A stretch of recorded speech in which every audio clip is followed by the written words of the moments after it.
কাউকে সূরা বাকারা তেলাওয়াত করতে দেখি চট করে মাথায় কিছু চিন্তা ধরা দেয়। সূরা বাকারায় মানব মনকে নাড়া দেওয়ার মতো অসংখ্য বিষয় আলোচনা হয়েছে। সবচেয়ে চমৎকার আয়াত হল আয়াতুল কুরসি। কিবলা পরিবর্তনের জন্যে নবীজি বারবার আকাশের দিকে মুখ তুলে তাকাতেন। ওই সময়কার ব্যাকুলতার কথা চিত্রিত হয়েছে।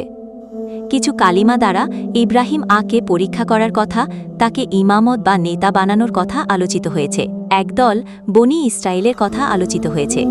তারা নিজ থেকেই আল্লাহর কাছে কিতাল বা জিহাদের বিধান চেয়েছিল। আবার নিজেরাই গড়িমসি করে পদে পদে ঝুড়ি পড়ার কথা আলোচিত হয়েছে।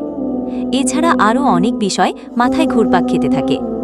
কাউকে সূরা বাকারা তেলাওয়াত করতে দেখলে কল্পনার পর্দায় উসাইদ বিন হুদাইর রায়ের ঘটনা চলে আসে। আশেপাশে আকাশের দিকে তাকিয়ে দেখার চেষ্টা করি আজও কোনো ফিরিস্তা নেমে এল কিনা। চর্মচক্ষে তাদের দেখা সম্ভব নয় জেনেও মন শুধু খুঁজে বেড়ায়। শেষে মনকে প্রবোধ দেই, হয়তো অদৃশ্য